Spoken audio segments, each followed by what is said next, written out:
Merci Jésus parce que tu es le roi des Juifs, tu es le lion de Juda. Merci Jésus parce que tu es le chef de ton Église. Merci Seigneur parce que tu es Seigneur de ce lieu, Seigneur de nos cœurs, Seigneur de nos vies. Merci Seigneur parce que tu as ouvert la bénédiction à Abraham que Dieu a faite à Abraham et tu l'as ouvert pour chacun d'entre nous. C'est pour ça que nous bénissons ton peuple, nous bénissons cette alliance et nous bénissons ce que tu as prévu pour eux. Nous bénissons ce que tu fais dans nos vies, nous bénissons l'œuvre de ton esprit dans chacune de nos vies et on se réjouit de pouvoir se réunir en tant qu'Église parce que c'est ton Église, l'Église dont tu es le chef, dont tu es le roi et c'est toi qui te glorifies en faisant une Église revêtue de gloire. Merci de donner encore gloire à ton nom parmi nous, Seigneur. Merci, Seigneur, de prendre mes faiblesses pour que ta puissance repose sur moi et que tu puisses donner gloire à ton nom. Merci, Seigneur, de parler à chacun des cœurs. On veut inviter ton esprit à continuer à œuvrer, ton esprit à continuer à toucher, ton esprit continue à parler, à libérer. Et Seigneur, on veut s'élever ensemble dans ta présence, en confessant que nous sommes unis, que nous sommes un, et que nos yeux sont fixés sur toi, qui est au milieu de nous, et qui veut encore nous parler, qui est au milieu de nous et qui veut encore se faire connaître, qui est au milieu de nous et qui veut encore élever dans nos cœurs des actions de grâce, en comprenant mieux qui tu es, en comprenant mieux ce que tu as fait, et en comprenant mieux toute cette œuvre de rédemption depuis la chute jusqu'à aujourd'hui, et à quel point ta sagesse nous a touchés, nous touche et nous touchera. Alors merci Seigneur de remplir nos cœurs encore, de remplir ce lieu encore, à saturation Seigneur en abondance. Et on donne gloire à ton nom Jésus. Amen.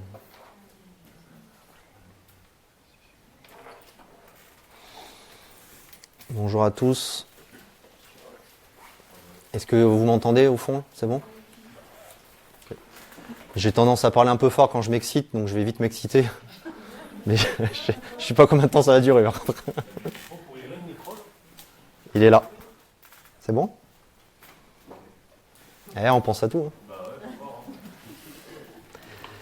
Donc on remercie encore nos trois frères et sœurs. Et je ne sais pas si vous avez remarqué dans la louange, mais quand on confesse les différents noms de qui est Dieu, ces différents attributs, à quel point ça emmène une puissance. Et à quel point c'est fort. Et donc, on se réjouit de ça. Donc, pour ceux qui ne l'avaient pas remarqué, depuis 4 ans, on est sur une série d'enseignements sur l'identité en Christ. Et c'est vrai qu'on a essayé de mieux comprendre ce qu'est les 5 ministères qu'on voit dans Éphésiens 4, comment ils fonctionnent, qui ils sont. Et peut-être que le ministère d'enseignant, on l'a mis un peu de côté rapidement en disant, lui, on sait ce que c'est, en fait. Et finalement, je ne suis pas certain qu'on ait bien compris à quoi il sert, en fait, ce ministère d'enseignant. En fait, il vient plus que donner une décision, une direction rapide du lis plus, prie plus, crois plus. Ou même pire, arrête de te poser des questions et crois, comme font les musulmans. Et je ne sais pas si vous vous souvenez, dans la parabole du semeur, il y a 2 éléments qui font que la semence ne rentre pas dans le cœur. Et ces 2 éléments sont que la parole n'est pas acceptée, ça c'est la première, et la deuxième c'est que la parole n'est pas comprise. Donc croire sans comprendre, finalement, c'est jeter tout de suite la semence. Donc en fait, à quoi sert-il? Voici quelques petites facettes. Il vient bâtir des forteresses de vérité pour détruire les forteresses du mensonge. Et donc du coup, ces séries d'enseignements que font l'enseignant sont là pour enraciner la semence, bien profondément, comme Pascal aimait le dire, là où il y a l'humidité. Et ensuite, la méditation va faire en sorte qu'il y ait une croissance. La méditation va faire en sorte qu'une forteresse de vérité soit bâtie. Et c'est vrai que souvent, quand on parle de forteresse, on la met comme étant la création du diable. En disant, ah bah voilà, il y a une forteresse. Mais le diable n'est pas un créateur. Le diable est un copieur. À la base, la forteresse, c'est quelque chose de bon que Dieu a créé. Et ce qu'il souhaitait, c'est que ce soit des forteresses de vérité. Pour que quand les mensonges du diable viennent, qu'elles soient tout de suite expulsées, comme un flipper expulse la bille. Et donc du coup, comme la parole de Dieu, l'enseignant ne va pas forcément à chaque fois revenir sur tout ce qu'il a prêché auparavant. Je ne sais pas si vous avez remarqué, mais la parole de Dieu va des fois donner un point de vérité, et elle ne va pas revenir sur tout ce qu'elle a dit, parce qu'elle considère que c'est acquis, en fait. Et donc c'est pour ça que je me permets à chaque fois, sur WhatsApp, de pouvoir vous dire, venez en ayant révisé, venez en ayant médité. Autrement, du coup, la croissance sera un petit peu bloquée. Et puis, depuis toujours, je ne sais pas si vous avez remarqué, mais il y a un combat dans l'Église. Et même à l'époque de Jésus. Et ce combat, c'est entre l'être et le faire. Donc, il y a ceux qui penchent, il y a l'équipe de l'être et l'équipe du faire. Et souvent, les deux se battent en duel. Ils perdent leur temps, mais ils se battent en duel. Et en fait, l'enseignant veut apporter une solution. L'enseignant veut bâtir l'être dans l'identité en Christ pour qu'il puisse enfanter naturellement le faire. Voilà ce que veut faire l'enseignant. Et voilà l'équilibre que propose la Bible. Parce que si vous étudiez la structure de lettres de Paul, vous voyez qu'elles sont toujours la même. Qui est Dieu, qui vous êtes, et de ce fait, voilà ce que vous pouvez faire. Toutes les lettres de Paul sont structurées comme ça, et Paul, avant qu'il devienne le grand apôtre, comme chacun sait, c'était un enseignant. Et donc du coup, enfin, le rôle de l'enseignant, c'est de donner sens aux choses de Dieu. Parce que les paroles de Jésus sont esprit et vie. Et malheureusement, avec la routine religieuse, on a perdu le sens de certaines choses. On ne sait pas pourquoi on prie, on ne sait pas pourquoi on jeûne, on ne sait pas pourquoi on va à l'église, on ne sait pas pourquoi on prend la scène, on ne sait pas pourquoi ceci, cela. Et donc du coup, le rôle de l'enseignant, c'est de donner vie à ces choses, sens à ces choses. Ça va jusqu'à là ? Alors, vous comprendrez peut-être certaines choses maintenant, pourquoi on fonctionne comme ça. Alors, j'aimerais en introduction faire un rapide tour de toute la série depuis le début. Alors, une phrase, ne prenez pas peur, parce qu'il y en a certains qui se sont dit, mince, j'ai pas emmené mon sac de couchage, ni le réchaud, ça risque d'être très long. Et on a commencé cette série d'enseignements sur l'identité par les 3 pas. Et en fait, le but de ce message, c'est de nous montrer comment faire entrer une personne dans le royaume de Dieu. Et ainsi permettre à Dieu, parce que souvent on dit Dieu permet, mais souvent c'est nous qui lui permettons de faire des choses, et ainsi permettre à Dieu de faire naître de nouveau. Et ça nous donne une solution très pratique, parce que chacun d'entre nous, à un moment donné dans sa vie, il s'est trouvé avec le dilemme de dire « Ok, il est intéressé par l'évangile, mais maintenant je fais quoi ? Ok, je lui dis crois en Jésus, mais maintenant je fais quoi ? Ok, je lui dis viens dans mon église, mais maintenant je fais quoi ?» Et grâce à ces 3 pas, on a appris à faire rentrer les gens dans le royaume de Dieu, et on a aidé Dieu, ou on a ouvert la porte à Dieu pour qu'il puisse les faire naître de nouveau. Donc finalement, ces 3 pas, c'est dire à la personne, quelle est ta réponse à l'évangile que tu viens d'entendre ? Quelle est ta réponse pratique ? J'espère que celui-là vous a marqué. Ensuite, on a parlé de l'identité par la croix. Et ce message nous enseigne à mettre à mort notre ancienne manière de vivre, que la Bible appelle la chair. Et cette chair nous pousse dans l'indépendance, nous pousse dans la rébellion à Dieu, cette chair nous pousse dans la mort, tout simplement. Et en fait, la croix vient mettre à mort cette ancienne manière de vivre, va mettre à mort cette nature déchue, pour que nous puissions vivre la liberté. La croix n'est pas quelque chose qui nous empêche d'être libres, la croix est quelque chose qui nous rend libres. Et ensuite, nous avons vu l'identité par Christ en nous. Et ça nous enseigne à marcher d'une nouvelle manière en arrêtant de servir Dieu par nous-mêmes. Mais en laissant Christ vivre à travers nous, servir à travers nous et vaincre à travers nous. Et très honnêtement, je crois que la vraie vie chrétienne ou la vie chrétienne que Dieu souhaite pour nous commence à ce moment-là. Commence quand on apprend à laisser Christ vivre à travers nous. La vie chrétienne commence à ce moment-là, tout simplement parce que être chrétien, c'est être un petit Christ. Et on ne peut pas être un petit Christ si Christ ne vient pas manifester quelque chose à travers nous.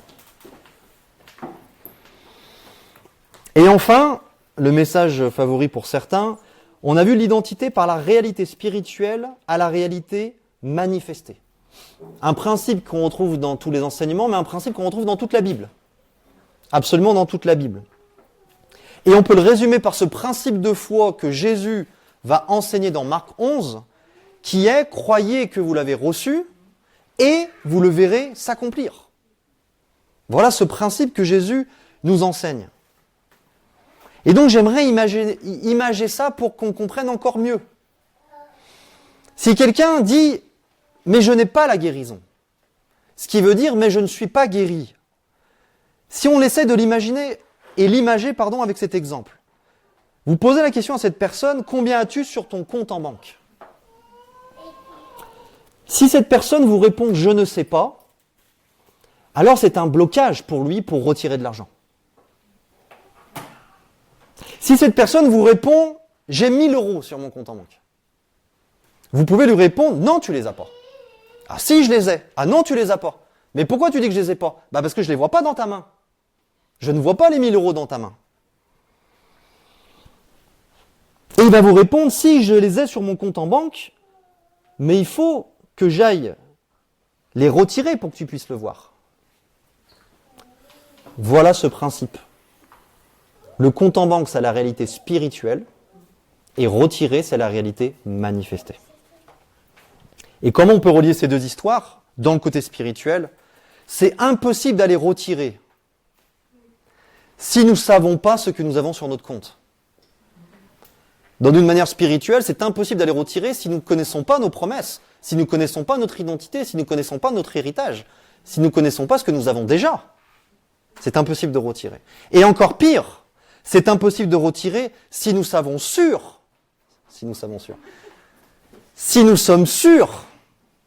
de ne rien avoir. Voilà ce que fait le diable. Et donc ce principe va nous apprendre, et on a appris avec ce principe, de ne plus prier pour avoir, mais de prier parce que nous avons déjà. Nous ne prions plus pour être guéris, mais nous prions parce que nous avons été guéris. Et ça change absolument tout. Et enfin, nous avions parlé de l'identité par la justice. Le fondement de l'identité étant la justice. Et donc c'était un message en plusieurs parties et c'est encore en cours. On a essayé de voir ce message, l'identité par la justice, sous 9 angles. Ah, vous allez me dire, mais qu'est-ce que c'est ? Est-ce que c'est encore un truc d'enseignant ? Absolument. En fait, pour un gars, je ne vais même pas dire qu'il aime les voitures, je vais dire pour un gars, s'il voit une Ferrari pour la première fois, personne, aucun gars va juste faire « ah ouais », et il va passer à autre chose. Tous les gars, qu'est-ce qu'ils vont faire ? Ils vont faire le tour. Ils vont faire le tour pour voir l'avant, pour voir sur le côté, pour voir derrière. S'il y a possibilité d'entrer, ils vont pas se gêner. Ils vont s'imaginer, ils vont se mettre comme ça. Pourquoi ? Parce que quelque chose qui a de la valeur. On n'a pas envie juste de le regarder d'une manière rapide. On a envie de faire le tour, on a envie de l'apprécier et on a envie de rentrer dedans. Et c'est exactement ce qui s'est passé avec les évangiles. La vie de Jésus avec une telle valeur qu'on n'a pas voulu faire un livre sur Jésus. On a voulu en faire 4, où il y a 4 personnes qui regardent Jésus, un de face, l'autre de derrière, l'autre de gauche et l'autre de droite. Et ça a tellement de valeur qu'il va nous donner différentes facettes. Et donc du coup, dans cette série de messages, on va voir des choses qui sont redondantes, des choses qu'on va dire parfois d'une manière différente. Et c'est tout simplement pour enraciner ces choses.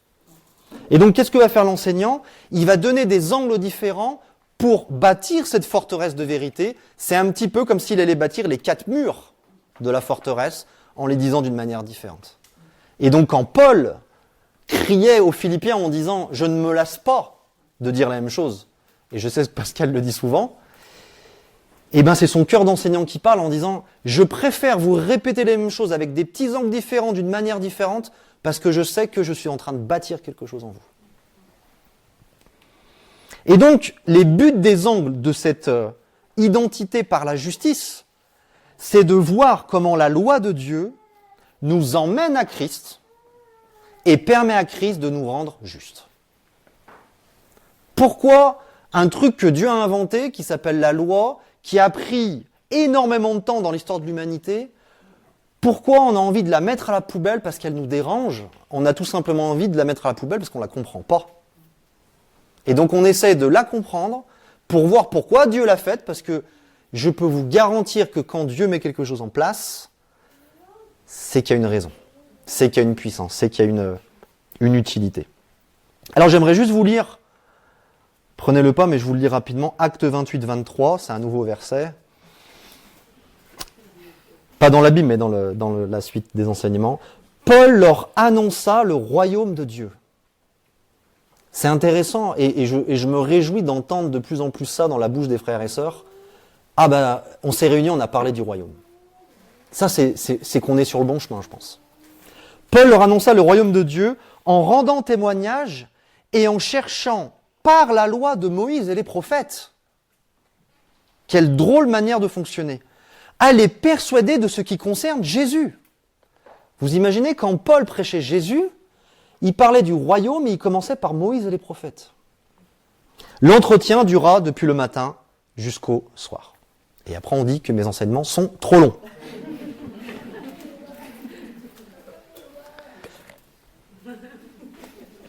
J'ai jamais dit ça. D'autres l'ont fait pour toi, ma chère sœur. Donc nous avons déjà vu 6 angles ensemble sur l'identité par la justice. Et on va voir le 7e aujourd'hui, mais juste avant, je vais vous rappeler rapidement les 6 premiers. Comme ça, tout le monde, après, on prend le wagon. Le premier angle qu'on a vu, c'est les 7 raisons pourquoi Dieu a donné la loi.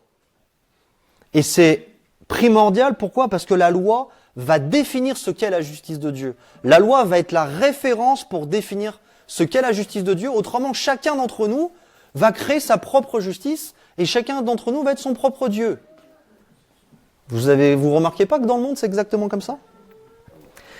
Le deuxième angle, on a parlé du rachat de la malédiction de la loi. C'est l'impossibilité à l'homme d'être juste par lui-même. Et je suis sûr que vous avez remarqué que l'homme passe beaucoup d'énergie à essayer d'être juste. Même l'homme le plus abominable qui est sur cette terre va passer beaucoup d'énergie à essayer d'être juste. Parce qu'on sent que c'est un besoin interne que l'homme n'a même pas compris, mais qui vit quand même. Et le problème, c'est que plus il essaye d'être juste, plus à quel point il découvre qu'il est maudit. Et plus à quel point il découvre qu'il n'y arrive pas. Le troisième angle, c'est qu'on a parlé du principe de la substitution. Et ça, c'est un terme qui est absolument essentiel dans l'Évangile. C'est un terme qui est au cœur de l'Évangile, le principe de la substitution. Et on l'a introduit en disant que, vu que c'est impossible pour nous d'accomplir la loi, il faut bien que quelqu'un le fasse à notre place. Autrement, c'est fin du film avant que ça devienne intéressant. Quelqu'un a dit, et c'est vraiment puissant, Jésus opérait sur terre dans les promesses de Dieu, car parfaitement obéissant à la loi. N'est-ce pas extraordinaire? Parce que quand vous lisez Deutéronome 28, vous voyez toutes les promesses qui suivent l'obéissance. Et Jésus était déjà dans ses promesses parce qu'il était parfaitement obéissant. Jésus n'est pas venu pour créer une nouvelle alliance. C'est étonnant, hein? Jésus n'est pas venu pour créer une nouvelle alliance, mais pour rendre accessibles les bénéfices de l'alliance d'Abraham. C'est pour ça, en introduisant par le peuple juif, c'est intéressant. Et donc, en fait, entre l'alliance que Dieu fait avec Abraham et la venue de Jésus, il y a un temps où il y a la loi. Et en fait, ce temps où il y a la loi, c'est venu pour protéger cette alliance. On en a déjà beaucoup parlé dans Galates 3, mais je vous invite à le prendre avec moi, Galates 3, verset 16. On en a parlé par petits bouts, mais là on va lire le passage entier. C'est un passage, un des plus profonds des Écritures. Galates 3, 16 à 19. Et dans le contexte, je sais que vous le connaissez, le contexte de Galates, mais Paul est en train de parler à des païens qui ont découvert l'évangile par la grâce, en voyant l'œuvre de l'Esprit, et qui sont en train de se faire réinfluencer par des religieux qui veulent les remettre sous la loi. Et tout le livre de Galates, Paul crie en disant « Mais vous êtes ensorcelés, vous êtes devenus fous. Parce que je vous ai présenté l'évangile, et là vous êtes en train de vous remettre sous l'ombre de l'évangile. Alors que cette ombre n'avait pas d'autre but que de vous expliquer l'évangile. Vous imaginez ? Il y a quelqu'un qui vient vous voir, vous le voyez arriver, donc vous voyez d'abord son nom, vous le voyez arriver, vous commencez à parler avec lui, et d'un coup vous lui dites « Attends, bouge pas », et vous parlez à son ombre. Le gars, il va dire, tu es devenu fou. Et c'est exactement ce que Paul dit aux Galates, vous êtes devenus fous. Galates 3, à partir du verset 16. Or, les promesses ont été faites à Abraham. Vous imaginez, Paul, il est en train de parler de ça plusieurs dizaines d'années après Jésus, après la mort de Jésus, et à sa postérité. Il n'est pas dit « et aux postérités » comme s'il s'agissait de plusieurs, mais en tant qu'il s'agit d'une seule, et à ta postérité, c'est-à-dire à Christ. Ce qui est important, c'est que Dieu n'a pas voulu nous donner l'héritage à l'homme. Dieu n'a pas voulu donner les bénédictions, les promesses à l'homme. Tout simplement parce qu'il savait que l'homme ne pouvait pas respecter les standards pour pouvoir le recevoir. Donc Dieu s'est dit, je vais le donner au seul qui peut respecter les standards. Et lui, après, il va faire tourner. Lui, après, il va rendre accessible à tous. Voici ce que j'entends. Écoutez bien comment c'est puissant. Une disposition que Dieu a confirmée antérieurement ne peut pas être annulée. Et ainsi, la promesse rendue vaine par la loi survenue 430 ans plus tard. Paul est en train de dire, Dieu a donné une promesse à Abraham, et la loi qui vient 400 ans plus tard ne va pas annuler cette promesse. Ne vient pas la remplacer. Donc il dit, mais vous êtes fous de revenir là-dessus, parce que vous loupez le but. Vous vous dites intéressés par ce que les Juifs vous ont dit. Mais soyez intéressés, ce que Dieu a dit à Abraham, c'est encore plus important. Car si l'héritage venait de la loi, il ne viendrait plus de la promesse. Or, c'est par la promesse que Dieu a fait à Abraham ce don de sa grâce. Pourquoi donc la loi ? C'est intéressant comme question, parce que je pense que beaucoup se posaient la question à l'époque. Pourquoi donc la loi ? Elle a été donnée ensuite à cause des transgressions, jusqu'à ce que vint la postérité à qui la promesse a été faite. Dieu ne fait pas d'alliance avec nous. Dieu le Père fait une alliance avec Dieu le Fils et il nous met en lui. C'est ça l'œuvre de Dieu. Et Jésus ne garde pas tout ça pour lui, il vient faire participer à tous ceux qui sont mis en lui, pour qu'ils puissent recevoir tout ce que Dieu a promis. Et donc la loi a été donnée à cause des transgressions.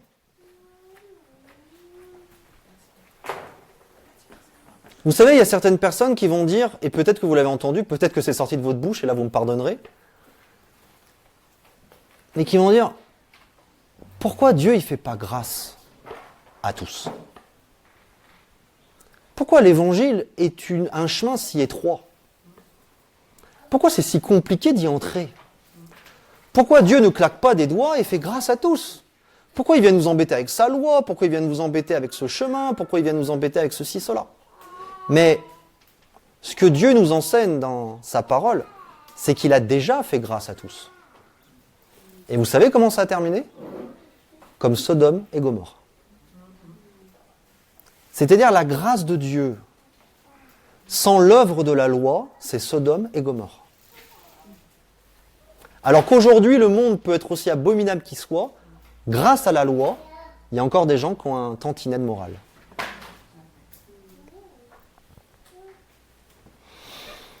Ensuite, nous avons vu comment devenons-nous justes.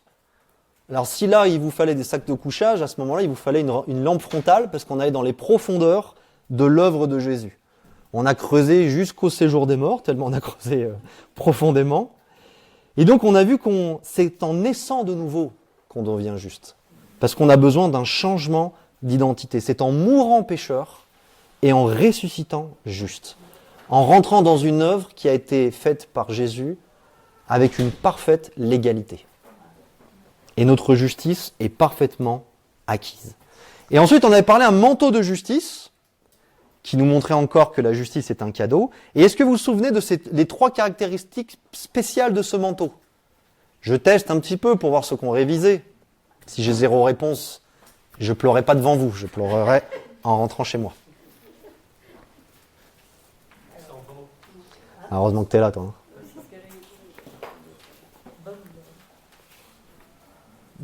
Pas d'autres? Comme l'armure, parce que je me souviens plus, moi j'étais pas là, mais à un moment il y a ce côté avec l'armure de la justice, enfin la cuirasse, et le fait de porter le manteau, c'était par Jésus. Je me suis perdue dans la Il y a 2-3 choses intéressantes. La première caractéristique, c'est qu'on ne peut pas l'acheter. Si on vous demande d'acheter un cadeau, vous êtes en train de vous faire arnaquer. Et c'est pour ça que la religion est la plus grosse arnaque de l'histoire de l'humanité. Ça, c'est dit. Deuxième caractéristique, c'est qu'on ne peut pas le mettre au-dessus d'un autre manteau. C'est bizarre comme manteau. Hein. Tout simplement, c'est qu'avant de le mettre, on doit d'abord quitter notre propre justice. Quitter ce manteau religieux qu'on essaye de se construire pour paraître quelqu'un. Et la troisième caractéristique, comme l'a dit justement Pascal, c'est qu'il émane l'odeur du ciel. Et ma prière, c'est que de plus en plus, on apprenne à discerner l'odeur de l'esprit et l'odeur de la chair. Et enfin, on avait parlé de mourir à la loi.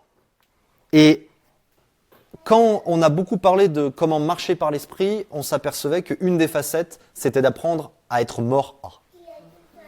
Quand la convoitise vient et que vous savez que vous êtes mort à, la victoire s'opère. Quand la tentation vient et que vous savez que vous êtes mort à, la victoire s'opère. Donc marcher par l'esprit, c'est apprendre à être mort à. Et on a vu une grande liste, et j'espère que ça en est beaucoup de liberté dans les vies. Et en fait, mourir à la loi, on a vu que c'était mourir à ses exigences. C'était mourir au légalisme. Mourir à la méritocratie, qui veut dire en fait c'est quelqu'un qui mérite. Mourir à notre propre justice. Mourir à notre propre gloire. Et enfin, et ça correspond à mourir à notre propre gloire, mourir à toutes les bonnes œuvres que la chair peut faire pour Dieu. Et quand on arrête cela, parce que ça nous prend beaucoup de temps, on a une nouvelle énergie et on peut marcher librement. Je termine avec 2 citations que j'ai trouvées vraiment intéressantes. Quelqu'un a dit « À chaque fois que l'on ajoute une loi, c'est pour compenser un manque de justice. »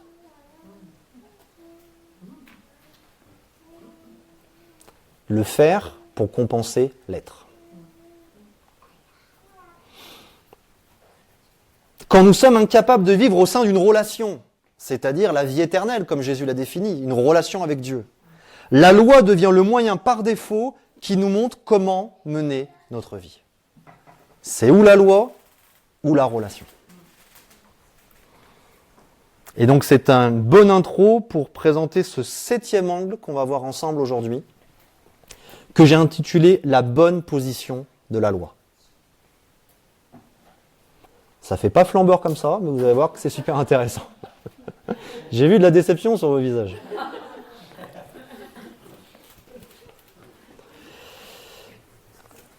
Ça va jusqu'à là?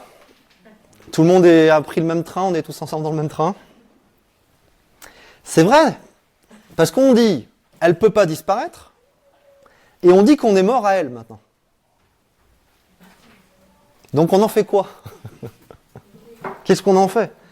Et la Bible est tellement logique. Parce qu'elle représente qui est Dieu, et Dieu est la personne la plus logique que je connaisse.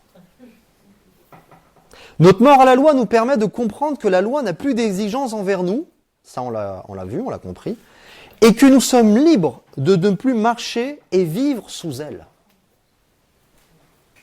Et c'est ça, la puissance et la beauté de la nouvelle alliance, c'est que Jésus rend notre volonté libre, mais tellement libre qu'on est libre de faire n'importe quoi. Mais on est libre. C'est-à-dire que la Bible nous dit qu'on a tout, mais on est libre de faire les bons choix pour le manifester, tout ce qu'on a. Et donc on est libre de vivre sous elle, ou on est libre de plus vivre sous elle. Et mon objectif aujourd'hui, c'est qu'on prenne une position de liberté, de puissance, où on apprend à ne plus vivre sous elle.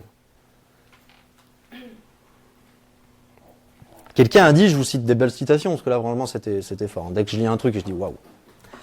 Le meilleur moyen de ne pas transgresser la loi est de ne plus être sous la loi. Ouais, on valide. Et c'est ça, cette position équilibrée que nous donnent les Écritures. Parce qu'en fait, elle nous embête tellement qu'on a envie de la faire disparaître. Et c'est pas la disparition qui va nous rendre libres, c'est notre position. La nouvelle naissance qu'on vit ne va pas faire disparaître la loi, mais elle va nous faire changer de position par rapport à elle. Et ça, c'est absolument puissant à comprendre. Je vous lis un passage, que je vous donnerai la référence après. Je vais vous lire en version parole vivante. Et peut-être que vous allez vous dire, mais est-ce que c'est dans la Bible ? La loi est admirable. Elle mène au salut. Ça confirme cette 7e raison, vous vous rappelez, que la loi vient nous conduire à Christ pour qu'on devienne juste. La loi est admirable, elle mène au salut. Nous le savons bien. Elle est excellente, à condition d'être utilisée à bon escient, c'est-à-dire en accord avec son but. Il faut savoir avant tout qu'elle n'est pas faite pour les honnêtes gens. Le juste, le croyant, n'est pas régi par elle. Elle a été instituée pour ceux qui n'en veulent pas. Alors ça, c'est tellement puissant que je vais ne pas succomber à la tentation de l'approfondir. Pour les hommes sans foi ni loi, vivant sans règle ni frein, pour les rebelles, les gens qui méprisent Dieu et les pécheurs, pour les gens sans respect ni scrupule à l'égard de ce qui est sacré, qui tueraient père et mère, les assassins, pour les débauchés, les pervers, les homosexuels, les marchands d'esclaves, les menteurs, les gens sans parole. Et d'une manière générale, elle est là pour s'opposer à tout comportement contraire au bon ordre et à la doctrine menant au salut. Dommage de faire disparaître ça. 1 Timothée 1, versets 8 à 10. Et le verset 9 en version Louis II, une version un peu plus classique, Paul va dire, 1 Timothée 1, 9, sachant bien, version Louis II, sachant bien que la loi n'est pas faite pour le juste. « 1 Timothée 1, 9, sachant bien que la loi n'est pas faite pour le juste. » On voit que c'est une confirmation qu'il n'y a plus d'exigence envers nous. Pourquoi c'est important ?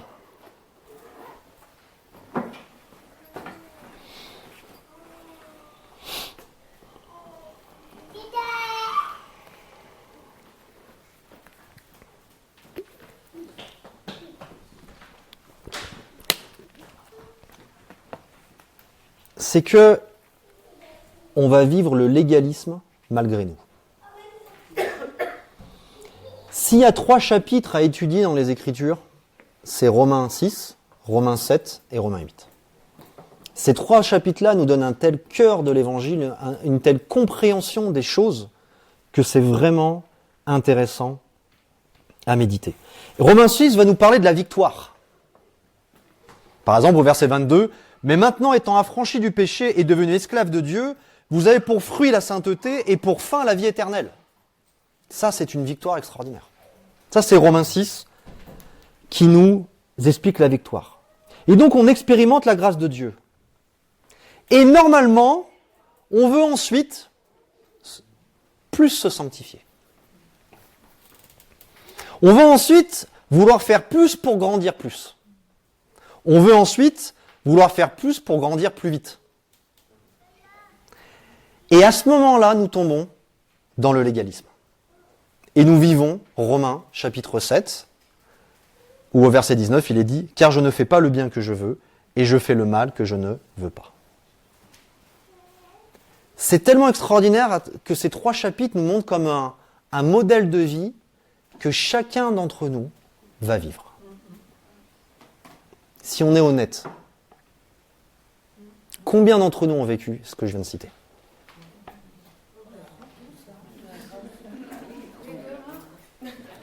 C'est-à-dire qu'on part d'un bon sentiment. Plus se sanctifier, magnifique. Plus faire pour Dieu, extraordinaire. Mieux faire pour Dieu, extraordinaire. Ça part d'un bon sentiment. Mais chacun d'entre nous est tombé dans le légalisme. Dès que nous voulons faire plus pour avoir plus, on a tendance à reprendre le contrôle. Vous vous rappelez ce vieux bœuf qui conduit ce jeune bœuf ? Quand ce jeune bœuf commence à dire « Ok, ça fait 3 fois qu'on fait le tour du champ, je commence à saisir le truc. » Qu'est-ce qu'il fait, le jeune bœuf ?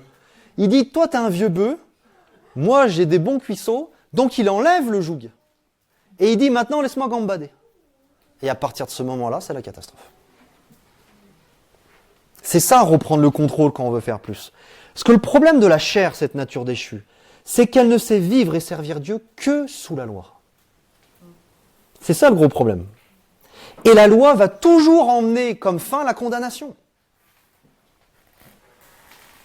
Le légalisme de la chair, c'est parce que je fais assez et parce que je fais bien, alors j'aurai. Voilà comment définir le légalisme de la chair. Et vous allez me dire, mais où vous voyez le viol là-dedans ? Où vous voyez le meurtre ? Où vous voyez des choses qui déplaisent à Dieu ? Où vous voyez des choses que le monde suit ? Non, le légalisme de la chair, c'est parce que je fais assez, parce que je fais bien, alors j'aurai.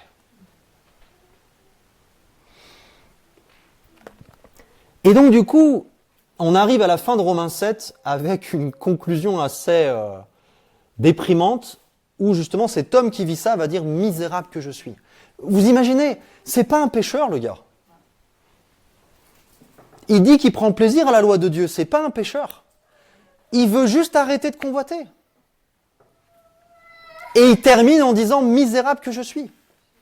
Vous imaginez à quel point c'est déprimant d'essayer de faire le bien sous la loi, à quel point c'est déprimant d'essayer de mieux faire sous la loi, d'essayer de bien faire sous la loi. Et ce qui est intéressant, c'est que la fin de Romains 7, qui est comme la fin du film, où normalement là les Avengers, c'est à ce moment-là qu'ils arrivent, et là l'Avenger c'est le Saint-Esprit, et ça, on arrive comme ça dans Romains 8. Et donc Romains 8 nous dit, Romains 6 t'a montré la victoire. Donc ça c'est Romains 7 verset 1. Romains 8 nous dit, tu as vu dans Romains 6 la victoire. Tu as essayé dans Romains 7 de la vivre par toi-même, en continuant à marcher comme tu vivais avant. Maintenant, laisse-moi t'enseigner comment expérimenter cette victoire dans Romains 8. Vous imaginez comment ces 3 chapitres sont extraordinaires. Et j'aimerais qu'on prenne ensemble Romains 8 verset 1. Et je pense que vous avez compris comment ça fonctionne maintenant, les Écritures. Romains chapitre 8 verset 1.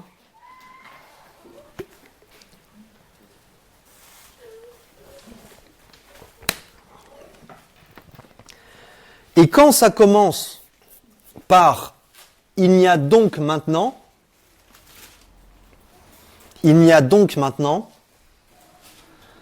vous vous dites forcément, il vient me faire référence à tout ce qui s'est passé avant.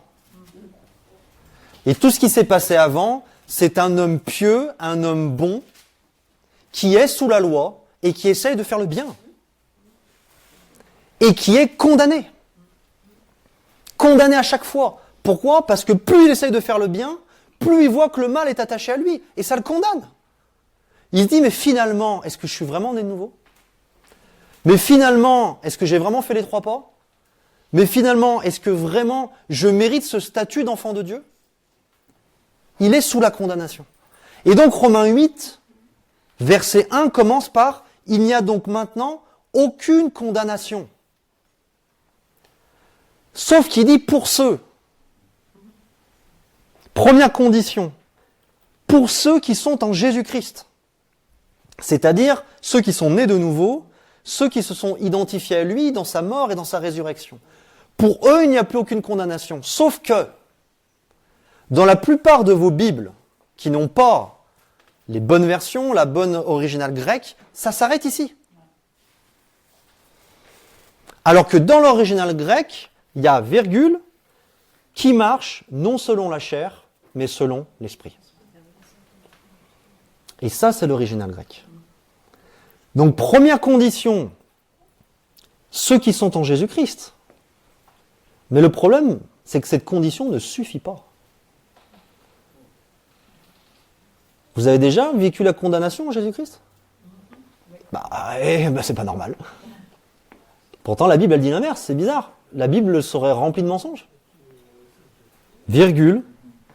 Deuxième condition, qui marche non selon la chair, mais selon l'esprit. Et on va voir que c'est pas seulement dans l'original grec, parce que vous prenez certaines versions, moi je sais que dans ma Bible elle y est, dans la Oosterwald elle y est, mais prenez avec moi le verset 3. Romains 8, verset 3. La Bible répond elle-même à cette question que c'est vraiment dans la parole originelle. Romains 8, versets 3 et 4. Car chose impossible à la loi. C'est-à-dire, c'est quoi qui est impossible ? C'est d'enlever la condamnation sur l'homme charnel. C'est impossible à la loi, parce qu'elle va même faire l'inverse. Parce que la chair la rendait sans force. Donc on voit que le problème, c'est pas la loi, c'est que la chair n'arrive pas à se soumettre à la loi, ne peut pas se soumettre à la loi, comme nous le dit le verset 7. Je reviens pas là-dessus, on en a déjà assez parlé. Dieu a condamné le péché dans la chair en envoyant à cause du péché son propre Fils dans une chair semblable à celle du péché, et cela afin que la justice de la loi fût accomplie en nous. Ce qui veut dire, c'est comme si nous accomplissions toujours la loi malgré nous en tant que justes. N'est-ce pas extraordinaire ? Quand on voit que l'humanité, ça fait des millénaires qu'ils essayent sans y arriver, là on a une promesse qu'on peut être dans une position où on peut accomplir la loi en permanence sans même s'en rendre compte. Sauf que, ce qui suit après la virgule, c'est pas qui sont en Jésus-Christ. Qui marchons non selon la chair, mais selon l'esprit. Donc on voit bien que ça confirme que le verset 1, il y avait bien cette condition directe. Alors quoi comprendre ? Et ça, c'est vraiment d'une grande puissance. C'est que la culpabilité existe seulement sur la chair. Pourquoi ? Parce que la chair sera toujours condamnée par la loi et sera toujours sous la malédiction de la loi. Quoi qu'on en fasse. La chair sera toujours condamnée et toujours sous la malédiction de la loi. Et quand on parlait tout à l'heure de sentir cette différence entre le ciel, sentir cette différence entre l'esprit et la chair, quand les choses se passent dans la chair, on sent cette malédiction. On sent cette lourdeur. On sent cet écrasement. On sent qu'il n'y a plus de vie. Parce que c'est fait dans la chair.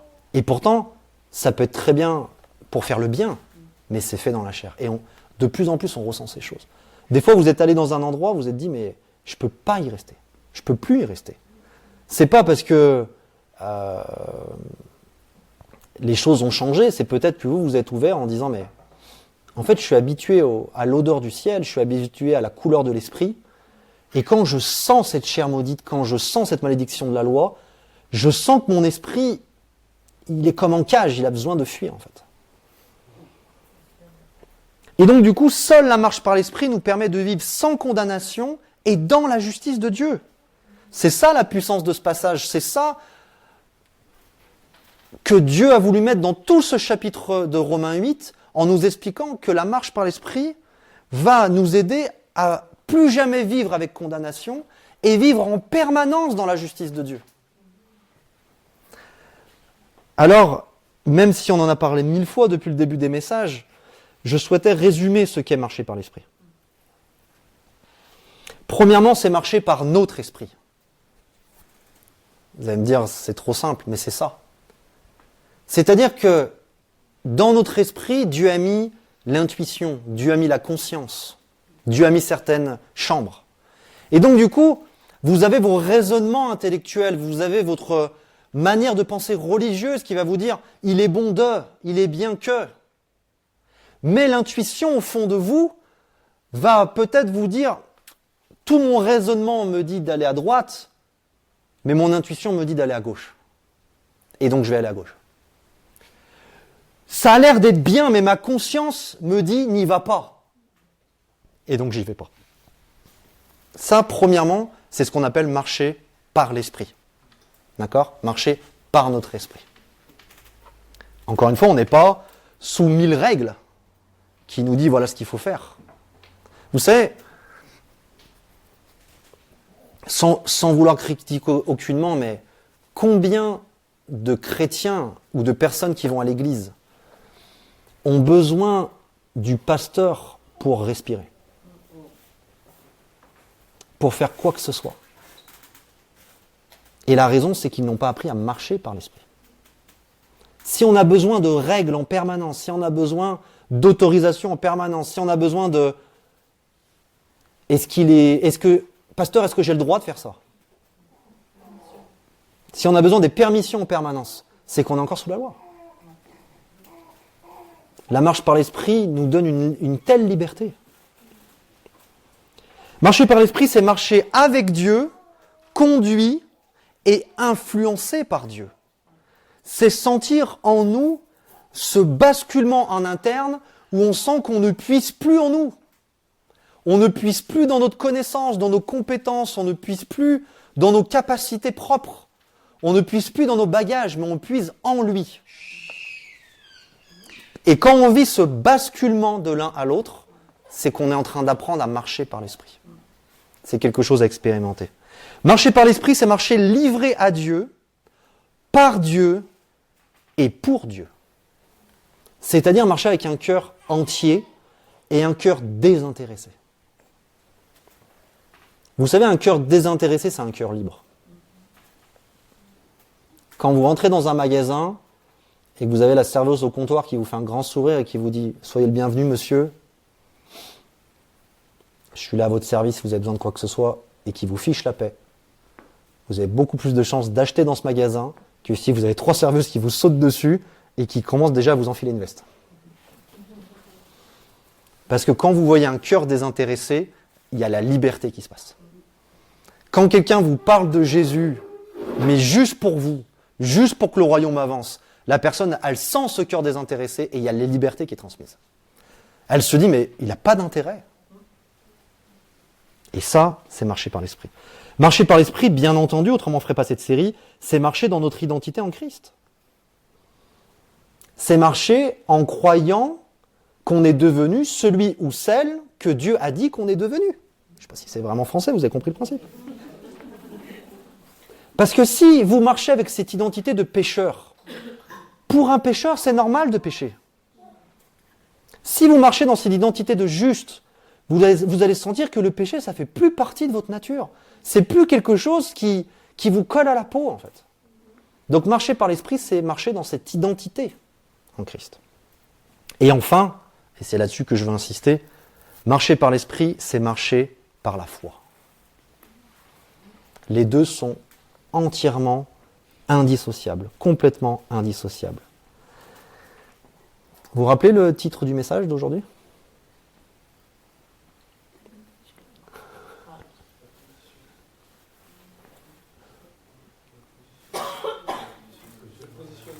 Le positionnement, ouais, presque. Ouais, la bonne position de la loi. Vous allez me dire, mais c'est quoi le rapport avec la foi ? On va prendre ensemble. C'est la suite du passage qu'on a lu tout à l'heure. Vous vous rappelez Galates 3 où on a parlé de l'alliance d'Abraham, où Jésus venait pas ouvrir une nouvelle alliance, mais elle venait ouvrir à tous l'alliance d'Abraham. Galates 3, verset 23. Je vais vous lire la version Martin parce que je trouve que c'est celle qui est la mieux, mais vous allez aussi bien comprendre dans votre version.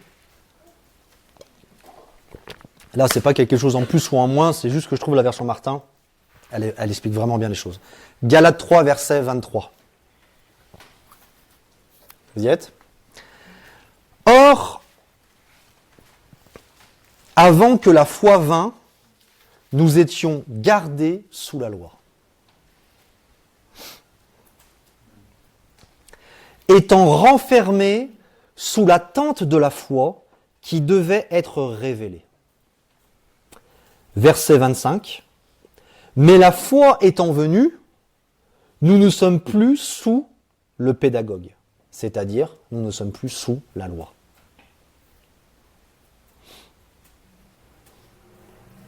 Ce que Paul est en train de nous dire ici, il est en train de nous dire qu'on était enfermés sous la loi et que notre seule porte de sortie de cette prison, c'est la foi. Parce que du moment qu'on enlève la foi, on est obligé de compenser par des lois. Et donc on est obligé de prendre cette position où on est sous la loi. C'est obligatoire. En fait, on vit des choses sans les comprendre. Et mon souhait aujourd'hui, c'est que le Saint-Esprit puisse nous éclairer pour qu'on puisse voir dans l'esprit ces positions, en fait. Et qu'on ne vienne plus subir nos vies, mais qu'on vienne comprendre qu'on est libre de prendre une position ou d'en prendre une autre. Et Jésus-Christ a payé un prix cher pour nous donner cette liberté, et c'est à nous d'en faire bon usage. Donc cette nouvelle manière de marcher change nos objectifs change nos motivations.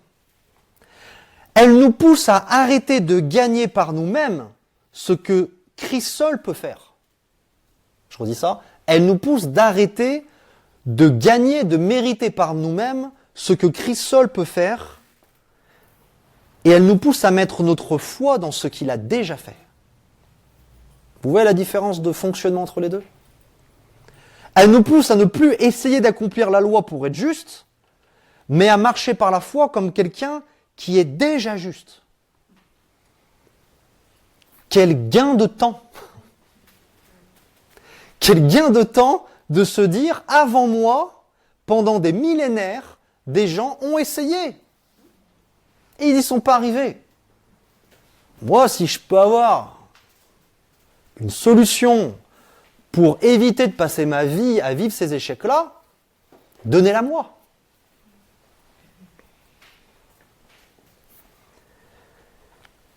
Et qui souhaite, au plus profond de lui, soyez honnête, être agréable à Dieu.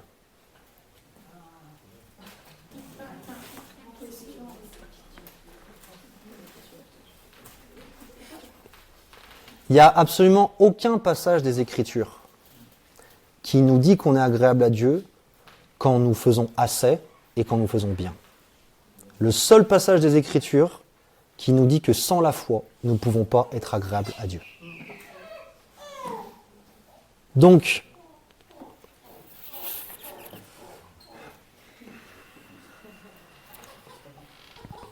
la marche par la chair est une marche sous la loi. La marche par l'esprit est une marche par la foi.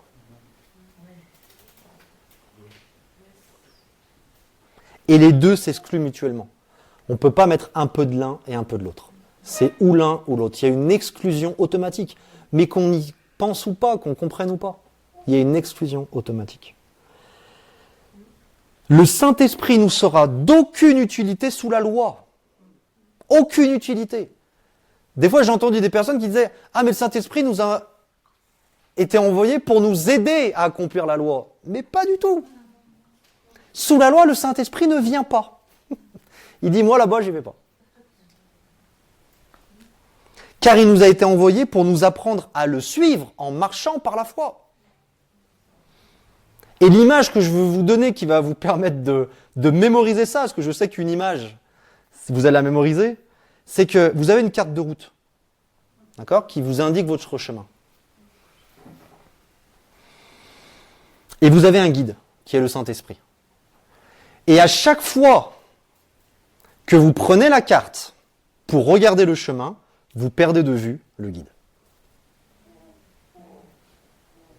Ce qui nous montre en fait qu'il y a une exclusion automatique, qu'à chaque fois qu'on se met sous la loi, on perd le Saint-Esprit.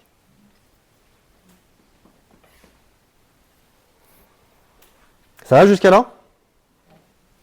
J'ai encore tout le monde?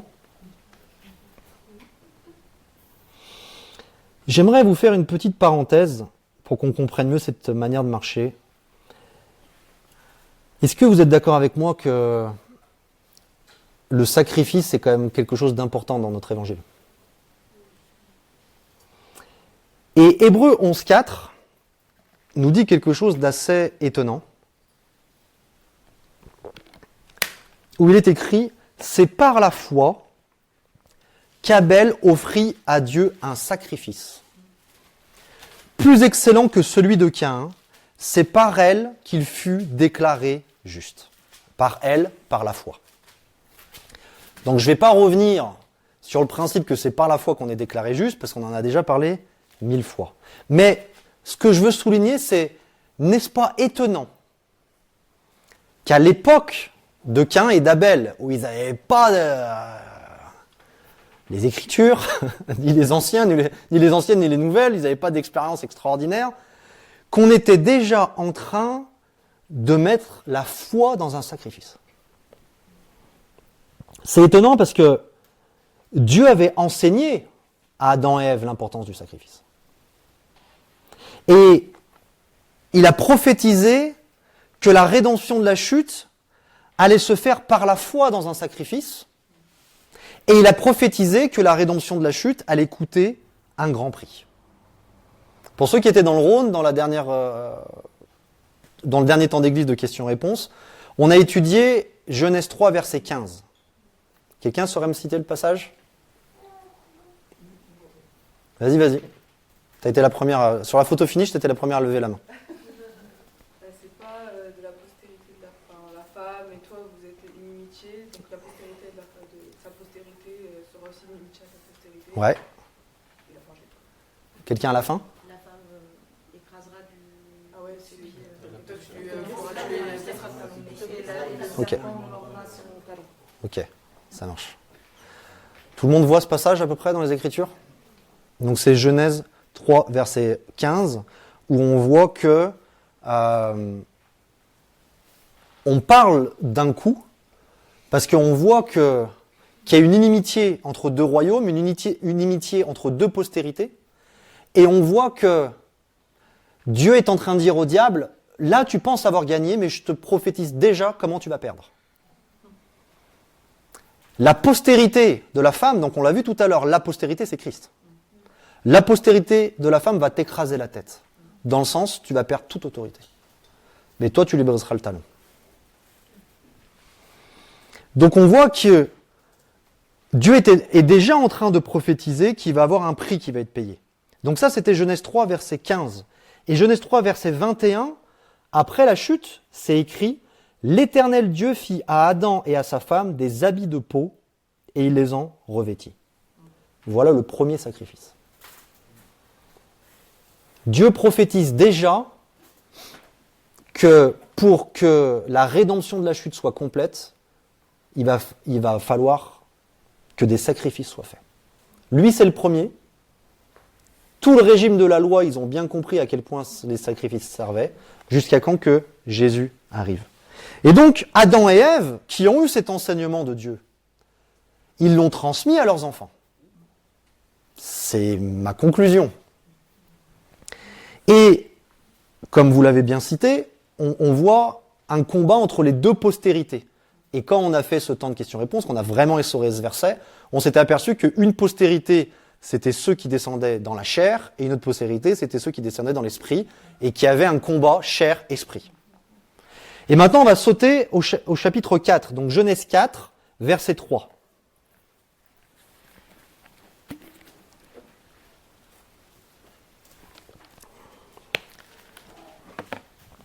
Genèse 4, verset 3.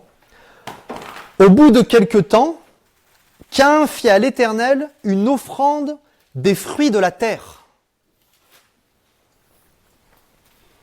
Caïn fit à l'Éternel une offrande des fruits de la terre. Ça, c'est une image de son propre travail. C'est une image de sa propre justice. Vous allez me dire pourquoi. Tout simplement, restez là, je vous lis le verset qui suivait justement notre étude qu'on a fait ensemble. Genèse 3, 17 et 18. Le sol sera maudit à cause de toi. Donc c'est Dieu qui parle à Adam. C'est à force de peine que tu en tireras ta nourriture tous les jours de ta vie. Il te produira des épines et des ronces. Qu'est-ce que Dieu est en train de prophétiser là, Il est en train de dire que le travail de l'homme seul, le travail de la chair, ne pourra jamais satisfaire Dieu, car il est comme maudit à ses yeux. Vous imaginez, là on est quelques minutes peut-être après la chute, quelques heures après la chute, et Dieu est déjà en train de prophétiser ça. Sauf que, forcément, Adam et Ève ont transmis ça à leurs enfants. Et qu'est-ce qu'a fait Caïn, bon religieux qu'il était? C'est exactement le sacrifice qu'il a donné à Dieu. Il a donné ce sacrifice dans la chair. Ce sacrifice pour se glorifier. Ce sacrifice qui émane de sa propre justice. Et regardez ce que va faire Abel. Parce que rappelez-vous, on est en train d'expliquer, c'est par la foi qu'Abel offrit à Dieu un sacrifice plus excellent que celui de Caïn. C'est par la foi, qu'il fut déclaré juste. Regardez ce que fait Abel. Et Abel, de son côté, en fit une des premiers-nés. Alors une, c'est parce qu'on parle d'une offrande, mais c'est pareil. Qui est celui qui est appelé le premier-né d'entre les morts? Jésus. De son troupeau et de leur graisse. Donc Abel, était déjà en train de mettre sa foi dans un sacrifice qui était en train de le rendre juste. Pourquoi je vous dis tout ça? Déjà parce que je trouvais que c'était intéressant. Peut-être le seul. Mais dans l'Ancienne Alliance, qu'est-ce que la Bible nous enseigne? C'est que dans l'Ancienne Alliance, Dieu ne regardait pas à l'homme qui apportait le sacrifice, mais il regardait au sacrifice lui-même. C'est ça que la Bible nous enseigne dans tout l'Ancien Testament. Et ça, c'est une ombre pour nous parler de la Nouvelle Alliance. C'est une ombre pour nous dire à quel point nous devons comprendre comment venir dans la présence de Dieu sur le bon chemin et comment nous devons servir Dieu. Si on vient devant Dieu par un autre chemin que celui de Jésus, on ne trouve pas Dieu. On ne lui est pas agréable. Et si on essaye de servir Dieu par une autre force que celle de Jésus, on ne trouve pas Dieu et on ne lui est pas agréable. Donc, ces passages sont en train de nous expliquer que notre focus n'est pas sur ce que nous avons fait assez, sur ce que nous avons fait de bien, ou autrement sur ce que nous n'avons pas assez fait ou ce que nous avons mal fait. Si on vient devant Dieu pour nous ouvrir à lui, pour l'adorer, ou si on vient devant Dieu comme ça avant de le servir, c'est qu'on est en train de regarder à celui qui apporte le sacrifice et pas au sacrifice lui-même. Dieu est en train de nous dire, quand vous venez devant moi, peu importe ce que vous avez fait ou ce que vous n'avez pas fait. Peu importe si vous avez assez fait ou pas assez bien fait. Vous venez devant moi et moi j'ouvre la porte seulement si vous venez par Christ. Si vous venez par le chemin que Christ a ouvert. Quand Jésus il a dit « je suis le chemin », le seul chemin qui vient au Père, il est en train de dire « vous venez devant Dieu en regardant ce que moi j'ai fait ». Et boum, les portes s'ouvrent. Vous commencez à servir Dieu en pensant, en regardant que moi j'habite en vous. Et puis boum, les portes s'ouvrent. Vous comprenez comment c'est important? Cette histoire de sacrifice, ça nous enseigne ça.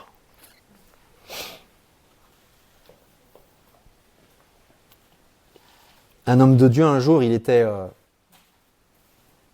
en train de faire des promesses à Dieu, des pactes avec Dieu, ce que je vous déconseille de faire.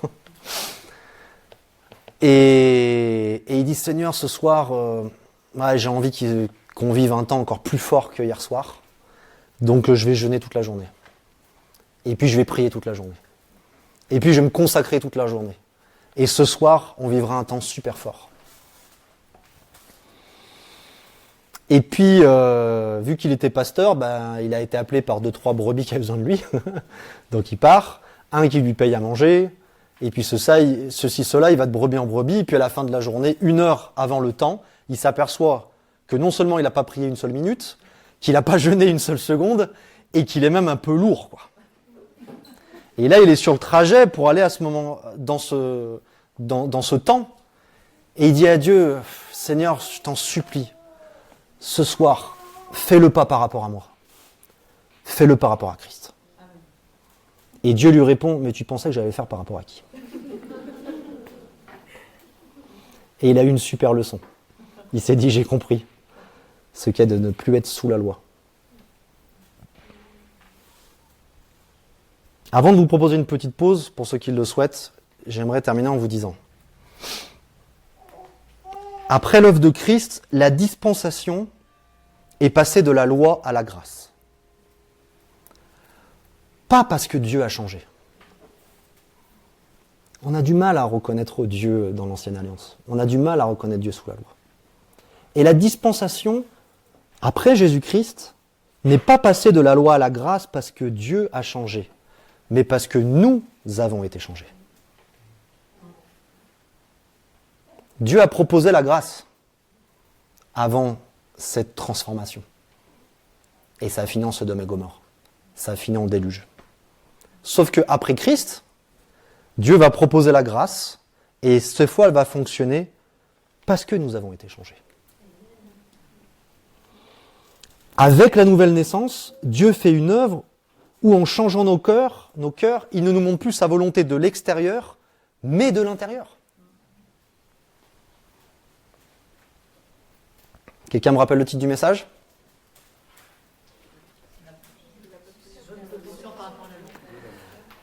La bonne position de la loi, c'est dans notre cœur. Et on va expliquer ça après une petite pause.